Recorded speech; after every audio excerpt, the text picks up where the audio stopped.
We look at it at the moment and we think, well, there's three teams that are basically in, right? I mean, Juventus clearly, Napoli clearly, and then we sort of say Inter clearly, and then maybe we need to remind ourselves that actually it was around sort of the spring last year when the wheels came off in a dramatic way. So it's not unthinkable in the history of Inter that this could yet get interesting, but they should be in good shape. And if they're not, and sorry, if they are in good shape, then that means that you've got for the final Champions League spot, Lazio, who are currently fourth, Milan, who, as mentioned, actually got the joint third most points in this calendar year under Gattuso, so worth remembering that when we're critical of Gattuso. He sort of in pure points return term, he's done pretty well this year. Roma, who, if you sort of push me right now, the team I probably say I expect to get that spot ahead of the other two. And then the whole sort of wealth of teams behind them, from Sampdoria, who, as we've discussed, playing well, Atalanta, top scorers in Serie A right now, Torino, who, if they could score any goals, would be in tremendous shape because they've become very hard to beat under Multimazzari. But let's be realistic. The three going for the fourth spot are most likely going to be Roma, Milan and Lazio. They're the most likely. Do you know what? A parallel that did enter my mind earlier, just to touch back on Quagliarella again quickly, is of course Quagliarella is at 35 years old doing something not dissimilar to what Antonio Di Natale did at Udinese. And Udinese were a fourth place team for a while actually. So not impossible to me that it's one of those teams. It's a different league than it was back then.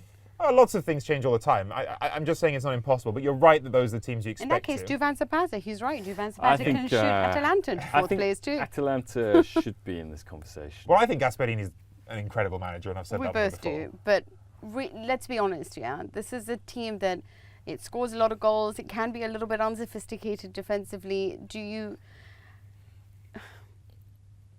They did go through a period of time in which they didn't score any. And I know Ilicic made a huge difference to them. His obviously return is the reason why they sparked up front. But do you really believe the side can be all competition, including a Roma that's got Pellegrini back? I do. Really? Yeah. Because you mentioned Roma. Roma's still in Champions League to now. Inter are going to be in the Europa League. And we know that Scudetto is out of the question for both them and Napoli. Europa League takes on a big importance for both of those teams, I think. So I think they're going to have some of their mind on that.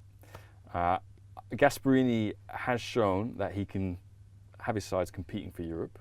I mean, they've been in the Europa League, they've at least qualified for the Europa League either outright into the group stages the year before last and for the preliminaries this summer. And I think if you look at the start to the season that they had, they came out of the blocks flying because they'd had to start the season early in the Europa League. They had more minutes in their legs. But they were without Ilicic, who had that virus which kept him out for a long, long time. Zapata didn't score for his first 10 games.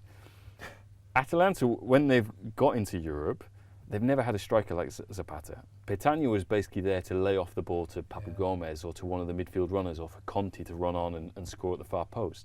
They've now got a goal scorer who probably will end the season with more than 20 goals. I'll take that bet. Where's Gab? Where's Gab when you need him?